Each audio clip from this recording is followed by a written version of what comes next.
Welcome students. Today we are starting NCERT Geography Class 10th Chapter 1 Resource and Development. आइए सबसे पहले हम देखते हैं रिसोर्स किसे कहते हैं. Everything available in our environment which can be used to satisfy our needs provided it is technologically accessible, economically feasible, culturally acceptable can be termed as a resource. अगर आप इसको आसान लैंग्वेज में समझें तो रिसोर्स वो चीज़ होती है जिसे आप अपने लिए यूज़ करते हैं, जिससे आपको कोई भी सुविधा मिलती है, वो रिसोर्स है. बट उसके लिए कुछ कंडीशंस हैं. वो रिसोर्स कब बनेगा? Technologically accessible. अगर आपके पास ऐसी टेक्नोलॉजी नहीं है जिससे कि आप उस रिसोर्स को ढूंढ सकें या उसको यूज़ करने के लायक बना सकें, तो वो रिसोर्स होगा ही नहीं, क्योंकि वो आपके एनवायरनमेंट में ऐसे ही रहेगा. जिस आपके पास ऐसी कोई टेक्नोलॉजी नहीं होगी जिससे कि आप उसको यूजेबल बना सकें. इकोनॉमिकली फिजिबल का मतलब होता है कि आपका जो रिसोर्स है वो इतना वर्थ होना चाहिए कि उसके लिए आप टेक्नोलॉजी को यूज़ करें. जैसे कि आपके पास जो रिसोर्स है अगर वो 100 करोड़ का है और आप 10 करोड़ की टेक्नोलॉजी लगा रहे हैं, तो आप कह सकते हैं कि वो इकोनॉमिकली फिजिबल है. बट 10 करोड़ का रिसोर्स है और आप 100 करोड़ की टेक्नोलॉजी उसको लगा रहे हैं निकालने के लिए, तो ये टेक्नोलॉजिकली फिजिबल नहीं है. देन कल्चरली एक्सेप्टेबल, इसका मतलब होता है कि लोग उसको कल्चरली अपनी सोसाइटी में उस रिसोर्स को यूज़ कर सकें, उसको एक्सेप्ट करें. अब हम आगे चलते हैं. इसमें हम देखेंगे कि जो ह्यूमन बींग्स होते हैं वो किस तरीके से रिसोर्सेज के साथ कनेक्ट होते हैं. आपका जो रिसोर्स होता है वो क्या है, आपका नेचुरली प्रेजेंट होता है आपके फिजिकल इन्वायरमेंट में. उसके बाद क्या होता है कि जो ह्यूमन बींग्स होते हैं वो उस टेक्नोलॉजी को यूज़ करके ह्यूमंस इंस्टीट्यूशंस में पहुंचाते हैं. इंस्टीट्यूशंस का काम होता है उस रिसोर्स को यूजेबल बनाना, जिससे कि जो आपके लोग हैं उसको यूज़ कर सकें. तो आप यहाँ पे देख भी सकते हैं, human beings interact with nature through technology and create institutions to accelerate their economic development. ठीक है, आगे चलते हैं. अब हम यहाँ पे देखेंगे classification of resources. Basically you have natural and human. Then you have classification in natural, renewable, non renewable. Renewable में आपके पास है कॉन्टिन्यूस फ्लो, जैसे कि आपके पास सन है, वाटर है, विंड है. ओके, ये कॉन्टिन्यूस फ्लो होते हैं. देन आपके पास रिन्यूएबल के अंदर होता है बायोलॉजिकल. बायोलॉजिकल में आपके दो होते हैं दोबारा से. एक होता है आपका नेचुरल वेजिटेशन, जिसमें आपके फॉरेस्ट, प्लांट्स, ये सारी चीज़ें आती हैं, और दूसरा है आपका वाइल्ड लाइफ, जिसमें आपके एनिमल्स आ जाते हैं. उसके बाद नॉन रिन्यूएबल में हम चलते हैं. नॉन रिन्यूएबल का मतलब क्या होता है?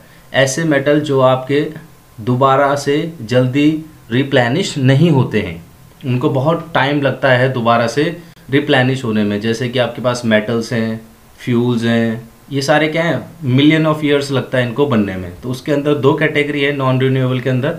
One is recyclable, other is non recyclable. अब रिसाइक्लेबल वो चीज़ें होती हैं जिसको आप एक बार यूज़ करने के बाद दोबारा से आप किसी और चीज़ में कन्वर्ट करके उसको यूज़ कर सकते हैं.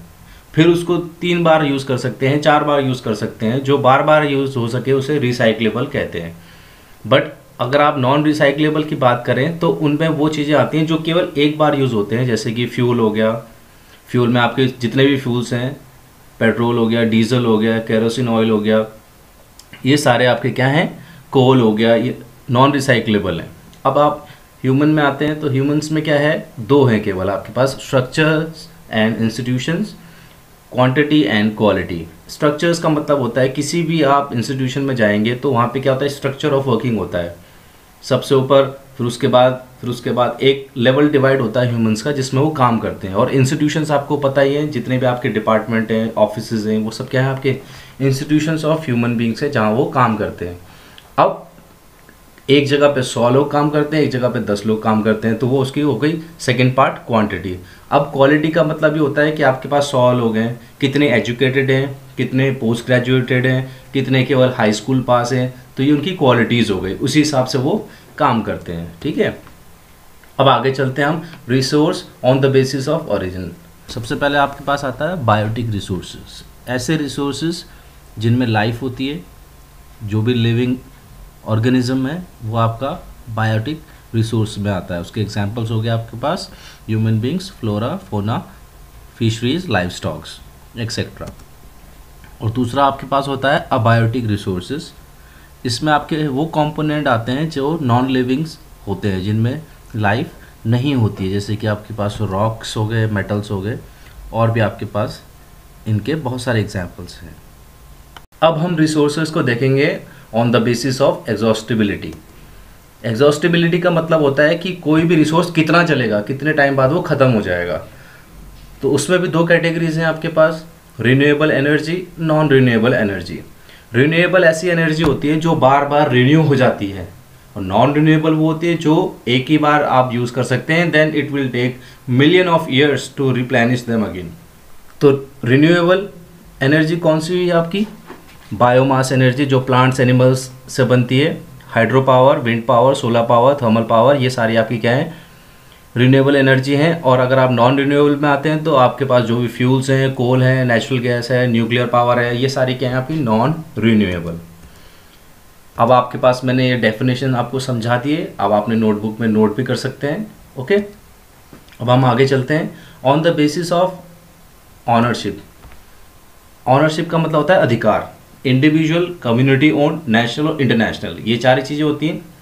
इंडिविजुअल रिसोर्स वो होते हैं जो किसी एक पर्टिकुलर प्राइवेटली ओन्ड रिसोर्स होता है, जैसे कि आपका घर आपका है, जैसे कि आपके जो फार्म्स हैं, जैसे कि आपके जो वाटर सोर्स है आपके घर का, वो सब क्या है आपका इंडिविजुअल रिसोर्सेज है।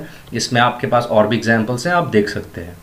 देन आपके पास आता है कम्युनिटी रिसोर्स, ऐसे रिसोर्स जो हम पूरी सोसाइटी मिलकर कॉमनली यूज़ करते हैं। जैसे सबसे बेस्ट एग्जांपल है उसका आपके पास प्लेग्राउंड, सारे बच्चे एक साथ खेलने जाते हैं।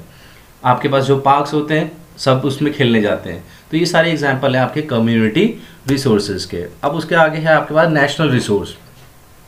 बेसिकली अगर कहा जाए तो सारे रिसोर्स तो वैसे नेशनल रिसोर्स ही होते हैं, बट उसके अंदर कुछ आपके इंडिविजुअल हो जाते हैं, कुछ कम्युनिटी हो जाते हैं, बट सब कुछ आता कहाँ है? नेशनल के अंदर ही आता है, कंट्री के अंदर ही होता है।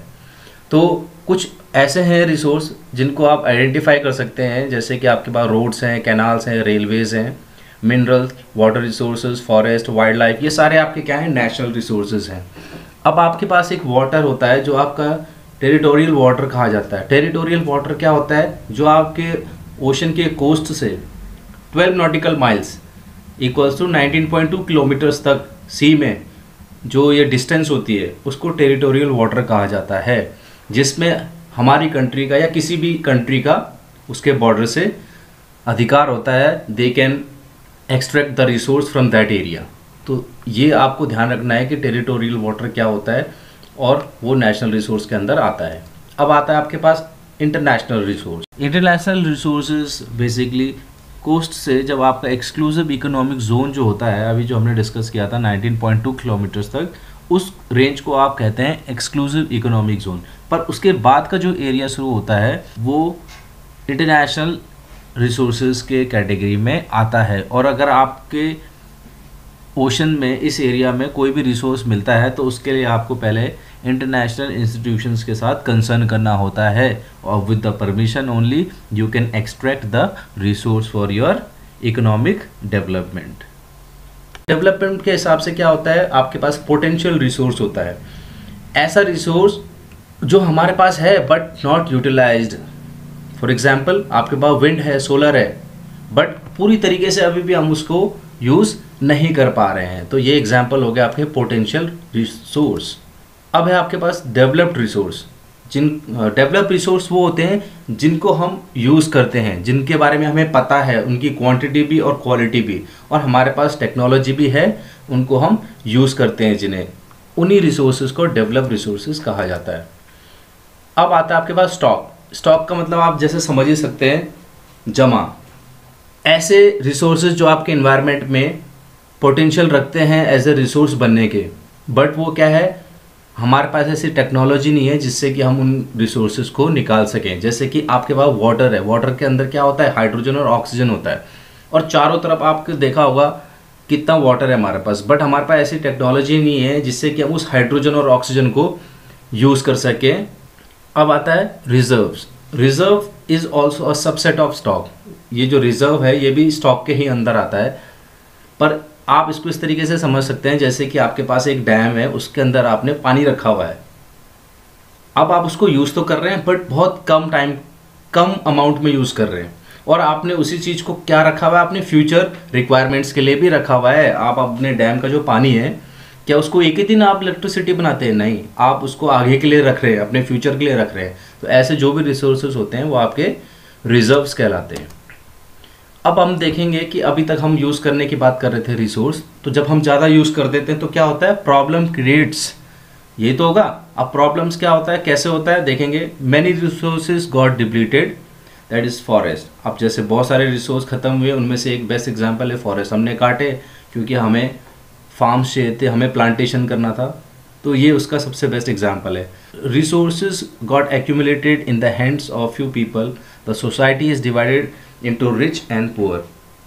अब जो रिच लोग होते हैं वो रिसोर्सेज पे ज़्यादा हैंड रखते हैं। क्यों? क्योंकि उनके पास इंडस्ट्रीज़ होती है, उनके पास फैक्ट्रीज़ होती है, उन सबको उनको रन करना होता है, तो उनको रिसोर्सेज ज़्यादा चाहिए होते हैं। तो वो क्या करते हैं, सारे रिसोर्सेज को अपने पास स्टॉक रखते हैं, और जिससे कि क्या करते हैं, वो रिच और रिच होते चले जाते हैं और पुअर होता चला जाता है। और उसका इफेक्ट क्या होता है आपके पास, जब आप क्या करते हैं, इनडिस्क्रिमिनेट यूज़ करते हैं। इनडिस्क्रिमिनेट यूज़ मतलब बेतुका यूज़ करना, जिसका कोई हिसाब किताब ना हो। आपको ज़रूरत है केवल 10 किलो आटे की, बट आप क्या कर रहे हैं, हर दिन आप 20 किलो आटा खर्च कर रहे हैं। तो ये क्या है, इनडिस्क्रिमिनेट यूज़ ऑफ रिसोर्स है। उसके बाद आपके पास प्रॉब्लम्स क्या हैं, as you know, ozone layer depletion है, ग्लोबल वार्मिंग है, इन्वायरमेंटल डिग्रेडेशन है। ये सारी क्या प्रॉब्लम्स हैं आपकी रिसोर्स के गलत यूज़ करने से हैं। अब सही यूज़ क्या है, सही यूज़ को बोलते हैं आप sustainable development. When you use your resources smartly without harming the nature is called sustainable development. इसमें एक चीज़ और ऐड करेंगे कि फ्यूचर जनरेशन्स के लिए जब आप रिसोर्स को बचा के चलते हैं और स्मार्टली यूज़ करते हैं जिससे कि आपके नेचर को कोई इफेक्ट ना पड़े, उसको आप सस्टेनेबल डेवलपमेंट कहते हैं। ओके, आप नीचे डायग्राम्स में भी देख सकते हैं, sustainable development is in the middle and economy, society and environment, all three are connected to each other. In the right one also you can see. Okay,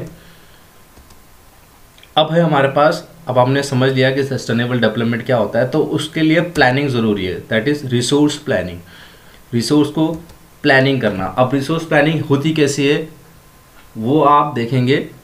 उससे पहले ये आप एक ये डेफिनेशन देख सकते हैं, resource planning is a technique और skill of proper utilisation of resources. अब उसमें क्या है, नंबर 1, सबसे पहले रिसोर्स प्लान होगा कैसे, उससे पहले आपको क्या होना चाहिए, आइडेंटिफाई होना चाहिए रिसोर्स है भी या नहीं है। ओके, यही तो आप देखेंगे। पहले तो आप रिसोर्स को ढूंढेंगे ना, तो उसके ढूंढने के बाद आप उसको आप सर्वे करेंगे, मैपिंग करेंगे, मेजर्स करेंगे, उसकी क्वालिटी देखेंगे, उसकी क्वांटिटी देखेंगे। ये सारे क्या हैं, पहले आप स्टेप्स करेंगे। उसके बाद सेकंड क्या होगा, प्लानिंग फॉर एक्सप्लॉयटेशन। अब उसको निकालने के लिए और यूज़ के लिए आप प्लानिंग बनाएंगे। ओके, और तीसरा क्या होगा, वो जो आप रिसोर्स आप निकाल रहे हैं क्या वो आपके नेशनल डेवलपमेंट प्लान के साथ मैच कर रहा है, ये देखना बहुत ज़रूरी है। For example, national development plan कहता है कि हमें फॉरेस्ट लगाने हैं, फॉरेस्ट कम हो रहे हैं, हमें एफॉरेस्टेशन करना है, बट आप कह रहे हैं हमारे स्टेट में तो बहुत सारे फॉरेस्ट हैं, क्यों ना हम उसको काट लें। तो अब क्या होगा कि आपका जो नेशनल डेवलपमेंट प्लान है वो कह रहा है एफॉरेस्टेशन करो, और आप कह रहे हैं कि डिफॉरेस्टेशन करो। तो ये दोनों चीज़ें आपस में क्या हो रही हैं, कॉन्फ्लिक्ट हो रही है। तो ऐसा नहीं होना चाहिए। अब है इम्पॉर्टेंस ऑफ रिसोर्स प्लानिंग, क्या ज़रूरी क्यों है हमारे को। Okay, it is necessary for the balance development in India. अब एक बैलेंस डेवलपमेंट क्या होता है कि without harming the nature and saving your resource for the future generation, ये एक बैलेंस डेवलपमेंट होता है।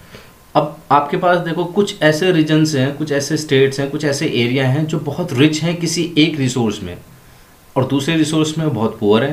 जैसे कि एग्जांपल है आपके पास फर्स्ट पॉइंट में, Rajasthan is poor in water resource but rich in solar and wind energy. Okay, तो ये आप देख सकते हैं, ये भी एक प्रॉब्लम है।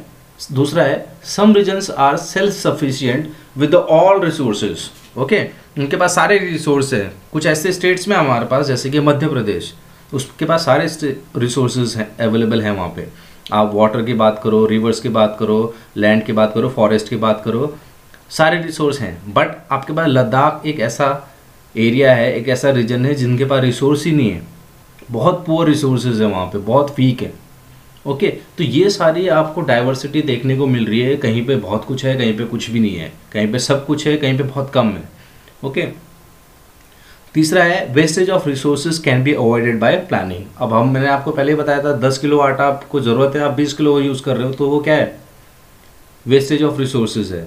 Okay, fourth is environmental pollution can be reduced, ये भी बहुत ज़रूरी है। Fifth one is over exploitation of resources can be avoided. ये सारे स्टेप्स हैं जो आपको रिसोर्स प्लानिंग में यूज़ करने हैं। अब है रिसोर्स कंजर्वेशन। कंजर्वेशन का मतलब होता है बचाना, सुरक्षा करना। अब वो कैसे होगी, planned use of resources in order to meet the present needs and to store a part for the future generation is called resource conservation. Clear, जो हम ये चीज़ हम पहले से भी डिस्कस कर रहे हैं, को सस्टेनेबल डेवलपमेंट भी कह सकते हैं, और यहाँ पे हम इसमें पढ़ रहे हैं रिसोर्स कंजर्वेशन के अंदर। अब ये नेसेसरी क्यों है? Number one, many resources are non renewable and exhaustible. Okay, non renewable मैं आपको बता चुका हूँ, एग्जॉस्टेबल भी जो खत्म हो सकते हैं। Okay, if we conserve them we can use them for a long period of time. Clear. और दूसरा है conservation of resources help us to reduce wastage, it will help in economic progresses. समझ में आ गया आपको? अगर आप कंजर्वेशन ऑफ रिसोर्स करेंगे और वेस्टेज कम करेंगे तो उससे क्या होगा, आपकी इकोनॉमिक ग्रोथ ज़्यादा होगी। 10 किलो आटा खरीदना और 20 किलो आटा खरीदना, समझ में आ रहा है ना आपको डिफरेंस? वेस्टेज कर रहे थे हम 10 किलो का, तो उतना उस खरीद के तो लाएंगे, तो वो आपके पैसे से तो खर्च हो रहे हैं। अगर एक आदमी का सोचेंगे कुछ नहीं है, पर अगर आप 50 लाख लोग ऐसे ही करेंगे फिर क्या होगा? Okay, third one is resource conservation help us to protect the environment. उतना कम इन्वायरमेंट से हम लेंगे जितना हम कम यूज़ करेंगे। उसी चीज़ के लिए गांधी जी का आइडिया है रिसोर्स कंजर्वेशन में, जिसको आप समझ सकते हैं कि there is enough for everybody's need and not for anybody's greed. क्या समझे आप इससे? कि जितनी ज़रूरत हो आपकी उसके लिए, सबके लिए है यहाँ पे। बट अगर आपका लालच बढ़ जाए कि यार मेरे पास अभी 10 किलो ही है, मेरे को 20 किलो रख लेना चाहिए आज के लिए, तो वो क्या है, वो आपका लालच है, आपको ज़रूरत ही नहीं है इतनी की। तो उसी चीज़ को गांधी जी ने भी कहा है कि there is enough for everybody's need and not for anybody's greed. Okay, greedy and selfish individuals can exploit the nature using modern technology. समझ में आपको? जिसको ज़्यादा चाहिए, जो बड़े बड़े इंडस्ट्रीज़ वाले हैं, जो बड़े बड़े रिच लोग हैं, उनको क्या चाहिए, ज़्यादा रिसोर्सेज चाहिए, तो ज़्यादातर टेक्नोलॉजी को यूज़ करेंगे। तो वो क्या कर रहे हैं, और रिसोर्सेज निकालेंगे, और जिससे कि रिसोर्स क्या होंगे, और डिप्लीट होते चले जाएंगे आपके। थर्ड है आपका he was against mass production, he wanted to replace it with the production by mass. ये भी बहुत इंपॉर्टेंट है। वो ये चाहते थे कि जो प्रोडक्शन हो वो बहुत बड़े रूप में ना हो, पर जो प्रोडक्शन करें वो बहुत बड़े लोग मिलकर आपस में एक साथ मिलकर करें। ऐसे नहीं कि 10 लोग काम कर रहे हैं 100 लोग खा रहे हैं, ऐसा नहीं होता। उन्होंने सोचा था कि सब लोग मिलकर काम करें थोड़ा थोड़ा, जिससे कि रिसोर्सेज को कम यूज़ करना पड़ेगा। अदरवाइज जो ह्यूमन रिसोर्स है वो 10 ही लोग, ज़्यादा लोगों के लिए काम करना पड़ रहा है उनको। ओके, अब हम देखेंगे जितने भी आपके रिसोर्स होते हैं वो कहाँ से आते हैं, आपके लैंड से आते हैं। और जब आप लैंड को ज़्यादा यूज़ करेंगे तो क्या होगा, लैंड डिग्रेडेशन होगा। कैसे होगा? Large scale soil erosion cause by running water and wind. ये भी एक एग्जांपल है। जो आपके रेनी सीजन में वाटर होता है, जो विंड होती है, वो क्या करती है, आपको लैंड डिग्रेड करती है, लैंड को काट के ले जा लेती है अपने साथ। उसके बाद क्या है, dumping of waste materials from mining centres. ये भी आपने सुना है कि जो माइनिंग सेंटर्स होते हैं, जो इंडस्ट्रीज़ होते हैं, वो अपना वेस्ट क्या है, बाहर फेंक देते हैं नेचर में, जिससे कि नेचर डिग्रेड होता है, आपका जो लैंड होता है वो भी डिग्रेड होता है। और इरिगेशन का मतलब होता है कि आपको सपोज़ 100 लीटर्स वाटर चाहिए अपने फार्म के लिए, बट आप क्या कर रहे हैं, उसको अच्छी फसल उगाने के लिए 1000 लीटर्स पानी की सप्लाई दे रहे हैं। तो उससे क्या होगा, सैलिनिटी और एल्काइनिटी आपकी सॉइल में आ जाएगी। पंजाब और हरियाणा में ये अक्सर प्रॉब्लम देखा गया है। पंजाब में भी लोग ओवर इरिगेशन का प्रॉब्लम वहाँ पे अक्सर उनको देखने को मिलता है। Fourth is over grazing by animals and deforestation by man. Okay, ये सारे पॉइंट्स हैं जिनको आप पढ़ सकते हैं। ये ऑलरेडी मैंने आपको समझा दिया है अपने रिसोर्स डिप्लीशन में, जहाँ पे हमने पढ़ा था कि किस तरीके से रिसोर्स डिप्लीट होते हैं, उसी तरीके से हम इसको भी समझ सकते हैं। आगे चलते हैं। अब आपने डिप्लीशन पढ़ा कि किस तरीके से हम डिग्रेड कर रहे हैं लैंड को, तो उसके लिए कंजर्वेशन मेजर्स भी हैं हमारे पास। उसके लिए आपका सॉइल इरोजन है, उसके लिए आपका स्टैप फार्मिंग है, उसके लिए आपको प्लांटेशन है, उसके बाद उसके लिए आपको एफॉरेस्ट्रेशन है, इंडस्ट्रियल वेस्ट है जिसको आप केमिकली ट्रीट करके बाहर अपना छोड़ सकते हैं नेचर में, शेल्टर बेल्ट्स हम लगा सकते हैं, ओवर इरिगेशन को हम रोक सकते हैं। ओके, अर्बनाइजेशन एक उसका प्रॉब्लम है। ये सारी चीज़ें आप इन पॉइंट्स में पढ़ेंगे। अब हम लैंड के बारे में थोड़ा और आगे चलते हैं और इसमें पढ़ते हैं, land is a natural resource of utmost importance. सारे रिसोर्स कहाँ होते हैं, मैंने अभी पहले भी बताया था, लैंड पे होते हैं। So land is the utmost importance resource. It supports natural vegetation, wild life, human life, economic activities, transport and communication systems. ये सारी चीज़ें कहाँ होती हैं, ज़मीन पे होती हैं। However, land is an asset of a infinite magnitude. Therefore, it's important to use the available land for various purposes with careful planning. ये सारी चीज़ें हम अभी तक डिस्कस कर रहे हैं कि किस तरीके से केयरफुली हम यूज़ करें, ओवर यूज़ ना करें रिसोर्सेज का। यही सारी चीज़ें आप इस चैप्टर में पढ़ेंगे, क्योंकि चैप्टर का नाम ही क्या है, रिसोर्स एंड डेवलपमेंट। ओके, अब थोड़ा सा डाटा है यहाँ पे कि इंडिया में जो लैंड है वो किस तरीके से है। आप इसमें देख सकते हैं कि 43% of the land area is plain, 30% of the total surface area is mountain and ensures perennial flow. Perennial flow का मतलब होता है जो रिवर्स जो आपकी उस पर 12 महीने उसमें से पानी आता रहता है। Okay, then 27% of area of the country is plateau region. तो ये थोड़ा सा आपका लैंड का क्लासिफिकेशन था, किस तरीके से आपके पास लैंड है। ओके, अब लैंड यूटिलाइजेशन देखेंगे हम, किस किस तरीके से लैंड यूटिलाइज होता है। फॉरेस्ट नंबर 1, दूसरा है land not available for cultivation. इसके अंदर दो चीज़ें आती हैं, बैरन एंड वेस्ट लैंड।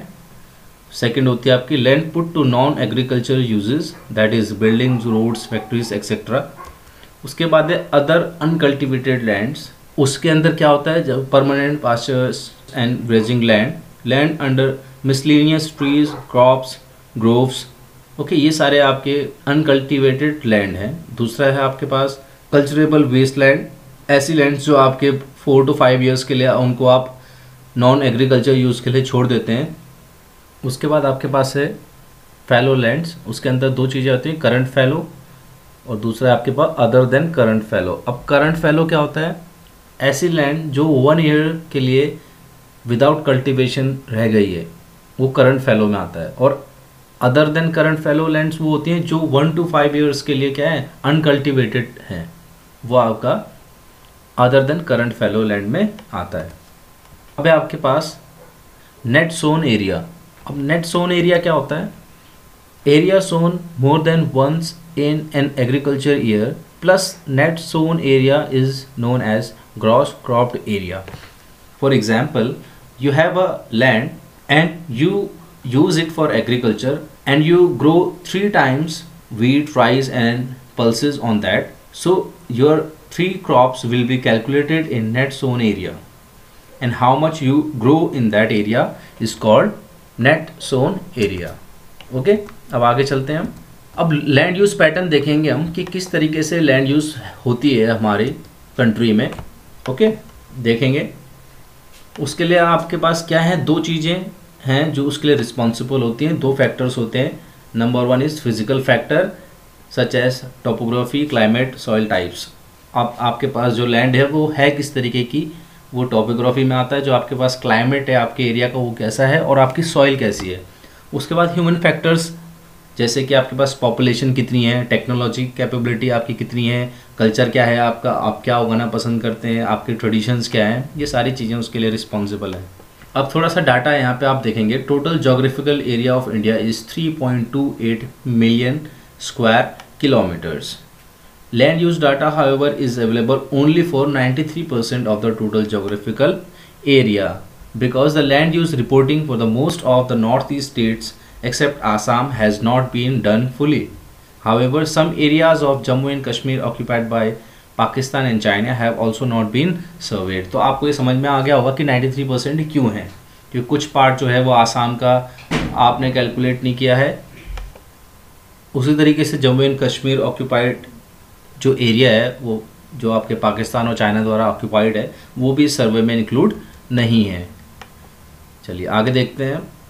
अब आपके लिए यहाँ पे एक एक्टिविटी है, आप इसको रीड करेंगे ओके, और समझेंगे कि क्या ये एक्टिविटी आपसे करवाना चाह रही है। इसको आप अपनी नोटबुक में नोट करेंगे, आपके पास नीचे डायग्राम भी है। Net sown area varies greatly from one state to other.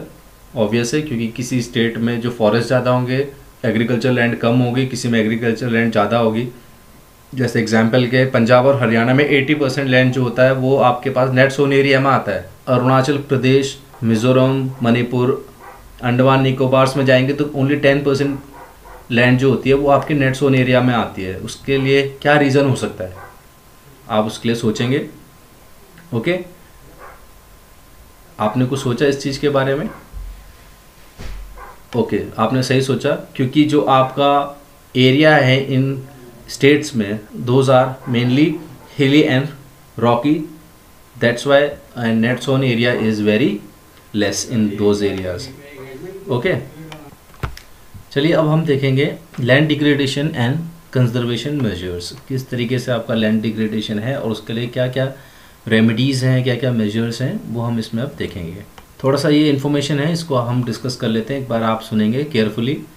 95% of our basic needs for food, shelter and clothing are obtained by land. Human activities have not been brought about degradation of land but have also degraded the pace of nature forces to cause damage to land. At present, there are about 130 millions of hectares of degraded land in India. Approximately 28% of it belongs to the category of forest degraded area, 56% of it is water eroded area, and the rest is affected by saline and alkaline deposits. Some human activities such as deforestation, overgrazing, mining and quarrying to have contributed significantly in land degradation. Okay, अब आगे देखते हैं।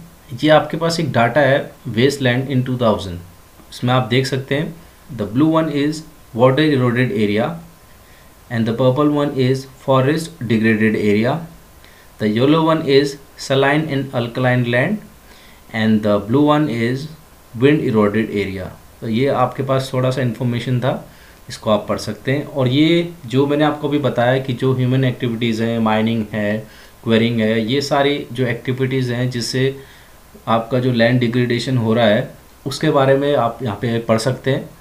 इसको आप pause करेंगे और इसके आप पढ़ सकते हैं कि किस तरीके से ह्यूमन एक्टिविटीज़ से आपके पास लैंड डिग्रेडेशन हो रहा है।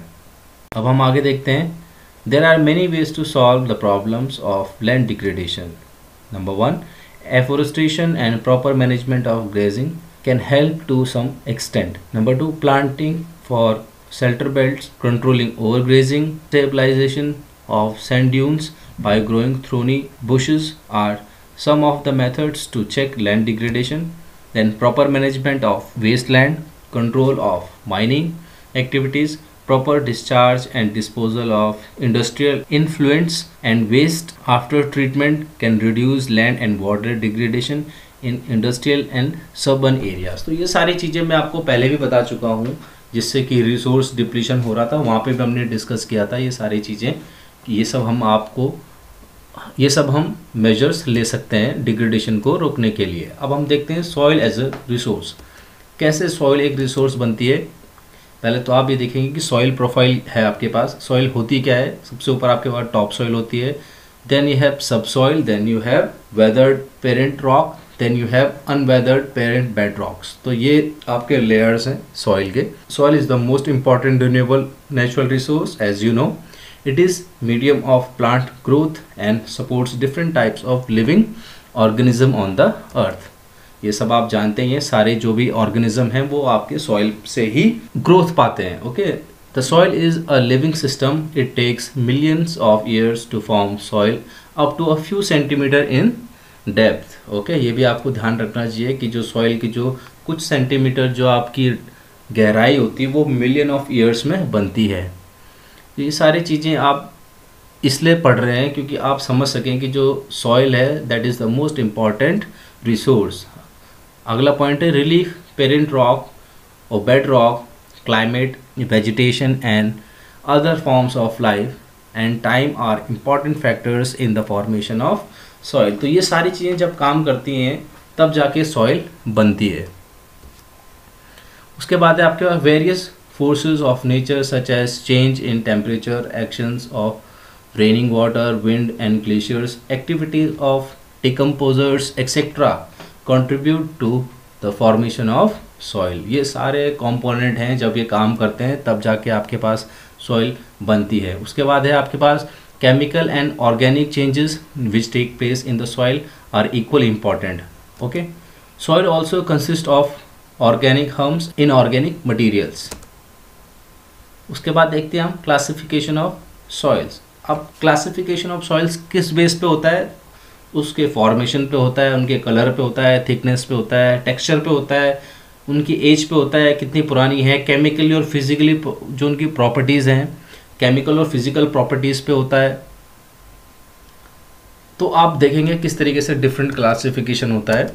बेसिकली आपके पास 6 टाइप ऑफ सॉइल्स हैं: alluvial soil, red soil, black soil, laterite soil, desert soil, mountain soil. Okay, तो देखते हैं, ये आप देख सकते हैं। सबसे पहले एल्यूवियल सॉइल। अब आपने 9th में भी पढ़ा था इन सारे सॉइल्स के बारे में, यहाँ पे आपका एक तरीके से दोबारा से रिवीजन है। 9th में ये सारी चीज़ें, सॉइल प्रोफाइल, आपके जो एल्यूवियल सॉइल है, सारी चीज़ें कवर हो चुकी हैं। फिर भी हम एक बार रिवाइज कर लेते हैं कि जो एल्यूवियल सॉइल होती है that is the most fertile soil and widely spread in the India. और जो डिकम्पोजिशन ऑफ सिल्ट और एल्यूवियम से बना होता है, it is found due to the deposition of fine silt and alluvium by the rivers. Okay, and it is found in the northern place like Gujarat and coastal plains. It consist of sand, silt and clay. It is divided into khadar and Bangar. It consist of soil nutrients such as potash, phosphoric acid and lime.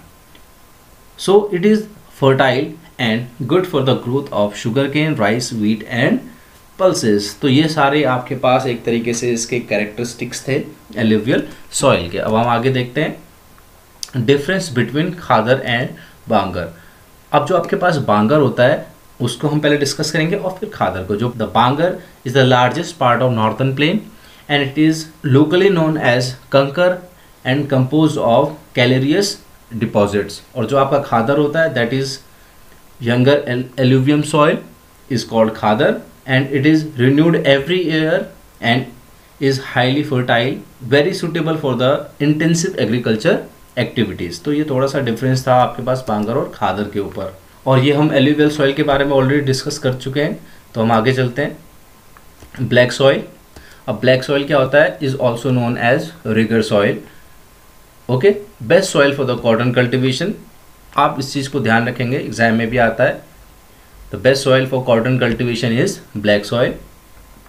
Most of the Deccan is occupied by black soil. Heavy water retaining capacity, soil is tricky when wet and shrink when dry. तो ये सारे कुछ characteristics हैं, इसमें आप पढ़ेंगे इसके। अब ये क्या रिच होती है किस चीज़ में, इसमें क्या चीज़ ज़्यादा होती है? Iron, lime, calcium, potassium, aluminium um, magnesium. और डेफिशिएट इन, कमी किस चीज़ की होती है? Nitrogen, phosphorus and organic matter.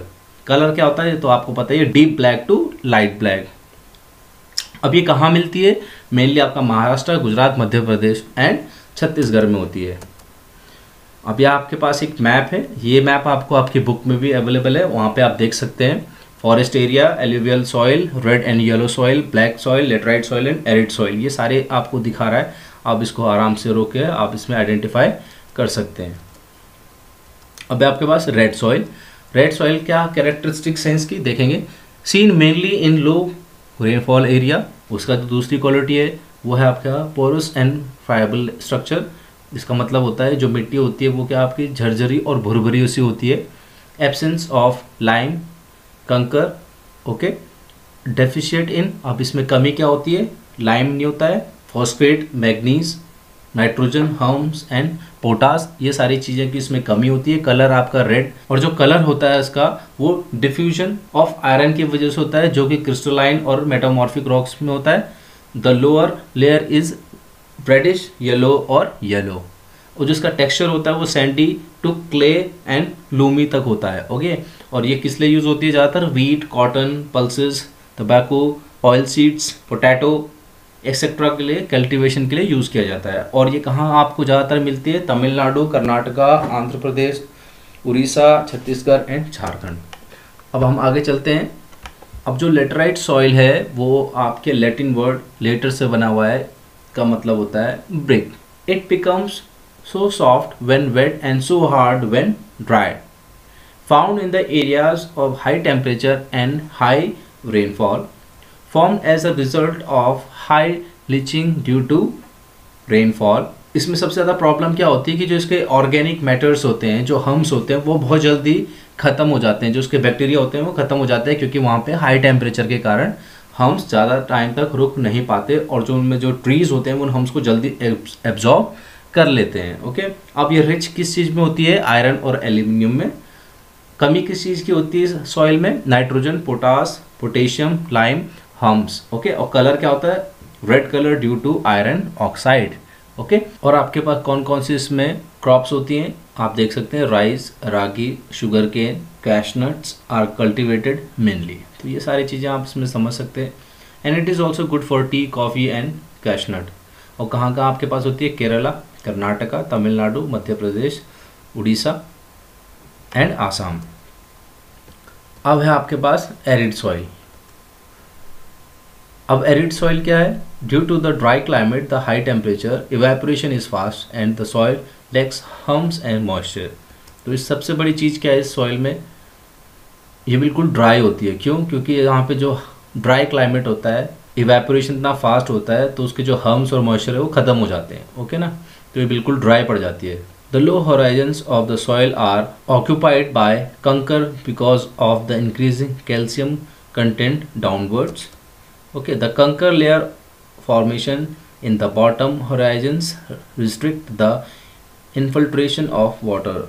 अब इन्फिल्ट्रेशन का मतलब होता है घुसपैठ। अब इसमें क्या होता है कि जो लोअर होराइजन होता है उसके कारण जो इसमें कंकर लेयर्स बन जाती हैं ऊपर, तो जब ऊपर सॉइल के ऊपर कंकर की लेयर बन जाती है तो उससे क्या हो गया? आपका पानी का जो इन्फिल्ट्रेशन होता है वो रुक जाता है। अब देखें कैरेक्टरिस्टिक्स ऑफ एरिड सॉइल क्या क्या होती हैं, ये कैसे बनती है? Deposited mainly by wind activities. जो भी आपके पास विंड जब आपकी बहती है उसके कारण आपका ये डिपॉजिट होता है। Then it consist high salt content. Okay, then lack of moisture and humus, ये हम आप ही पढ़ चुके हैं। इसका जो टेक्सचर होता है वो सैंडी होता है, कलर रेड टू ब्राउन होता है, और मेनली कहाँ पाया जाता है आप खुद भी समझ सकते हैं, राजस्थान, खुद भी आप समझ सकते हैं, फाउंड इन वेस्टर्न राजस्थान। अब आपके पास फॉरेस्ट सॉइल। फॉरेस्ट सॉइल क्या होती है उसके बारे में आप देखेंगे। Forest soils are formed in the forest areas where sufficient rainfall is available. Forest है तो वहाँ पे जो रेन है वो भी सफिशिएंट होती है। Okay, the soil vary in structure and texture depending on the mountain environment where they are form. अलग अलग जो आपके माउंटेन एरियाज़ हैं उसके हिसाब से सॉइल भी आपकी अलग अलग होती है, क्योंकि कई माउंटेन्स की हाइट ज़्यादा होती है, कई माउंटेन्स की हाइट कम होती है। Okay, in the snow bound areas of the Himalayas they experience denudation and they are acidic and low hums content. The soil found in the lower valleys are fertile. तो ये सारे क्लासिफिकेशंस कैरेक्टरिस्टिक्स थी आपकी forest soil की। अब आगे चलते हैं हम soil erosion and soil conservation. अब जो सॉइल इरोजन क्या है और सॉइल कंजर्वेशन कैसे? इरोजन का मतलब होता है जो आपका कटाव होता है मिट्टी का, और कंजर्वेशन जो उसका आप बचाव करेंगे। पहला पॉइंट है the denudation of the soil cover and subsequent washing down is described as soil erosion. तो जो आपकी जो टॉप मोस्ट लेयर होती है सॉइल की, जब वो वॉश्ड आउट हो जाती है तो उसको आप सॉइल इरोजन कहते हैं। Due to human activities like deforestation, overgrazing construction and mining etcetera. तो ये सारी चीज़ें हैं जो इसको इफेक्ट करती हैं। The running water cuts through the clay soil and makes deep channels. Then fourth point is natural forces like wind, glacier and water lead to soil erosion। तो ये सारी चीज़ें हैं, आप इसमें देख रहे हैं किस तरीके से soil erosion होता है। उसके बाद नेक्स्ट पॉइंट है जो soil erosion होता है, अब वो किस तरीके से होता है, गलीज एंड शीट इरोजन। आप ये देखेंगे ये क्या होते हैं। आपके पास जो गली इरोजन होता है वो क्यों होता है और कैसे होता है। The rain water when moves down on an uneven land scoops away the soil and form deep channels called gullies. This type of erosion is called gully erosion. Okay, a land which is broken into many small parts by the gullies are called bedland. A bedland is unfit for cultivation and for other economic activities. ये आप example भी देख सकते हैं, इसे कहते हैं आप गली इरोजन। जब आपका पानी फ्लो में आता है तो जो सॉफ्ट आपका जो लैंड होता है, जो सॉफ्ट आपकी जो सॉइल होती है वो इस गली से आपके बहकर चली जाती है और इस तरीके से आपके चैनल्स बन जाते हैं। अब है आपके पास शीट इरोजन। देखेंगे आप पिक्चर में, ऊपर की जो आपकी टॉप मोस्ट लेयर है सॉइल की वो एक तरीके से उड़ जाती है। अब वो क्यों उड़ती है? Sometimes water flows as sheet over large areas down a slope. तो जो पानी है वो एक बार क्या होता है, कई बार ऊपर से नीचे की तरफ बहता है एक फ्लो में। उससे क्या होता है कि जो ऊपर की जो लेयर होती है वो सॉइल की वो बह जाती है। The water takes away the top soil. This type of erosion is called sheet erosion. अब कंजर्वेशन के मेजर्स क्या हैं, क्या रेमेडीज हैं इन सारी प्रॉब्लम्स को सुधारने के लिए। Number 1 is counter plugging. अब काउंटर प्लगिंग क्या होती है, आप नीचे पिक्चर से भी देखेंगे, आपको थोड़ा सा आइडिया मिल गया होगा। अब आप उस पर पढ़ेंगे। Plugging along the counter lines can D accelerate the flow of water and slopes. अब आप काउंटर मतलब एक दूसरे के अपोजिट में जब आप फार्मिंग करेंगे, तो जब अपोजिट में आप करेंगे तो उससे क्या होता है कि जो पानी का जो फ्लो होता है वो टूट जाता है, वो एक तरफ नहीं जाता है। Okay. Second is terrace farming. आपने माउंटेन्स में जिस तरीके से देखा होगा, इसका आप स्टेप फार्मिंग भी कहते हैं, आप पिक्चर्स में भी देख सकते हैं। ओके, इससे भी आपका जो होता है सॉइल इरोजन को रोका जा सकता है। Then is strip cropping. Strip cropping क्या होता है, इसमें क्या होता है कि जो आपकी जो लैंड होती है उसको स्ट्रिप्स में एक पट्टी में डिवाइड कर दिया जाता है, जिससे कि आपकी जो विंड है वो सॉइल को अपने साथ उड़ाकर ना ले जाए, जिससे कि इरोजन को रोका जा सके। उसके बाद आपने देखा होगा कई बार आप जब जाते हैं तो जो आपके प्लांटेशन होता है उसके चारों तरफ एक तरीके से बाउंड्री में प्लांट्स लगा दिए जाते हैं। वो इसलिए होता है कि एक तरीके से जो आपकी लैंड है उसको एक तरीके से शेल्टर मिले और हवा आपके लैंड को कुछ हार्म ना पहुंचा सके। ओके, तो ये आपने सब पढ़ा अभी तक। होप आपको रिसोर्स एंड डेवलपमेंट चैप्टर समझ में आया होगा और जल्द ही आपको नेक्स्ट वीडियो में इसके रिमार्केबल वर्ड्स और आपके क्वेश्चन आंसर्स मिलेंगे, जिनको आपको अपनी नोटबुक में नोट करना है और मेमोराइज करना है। Thank you.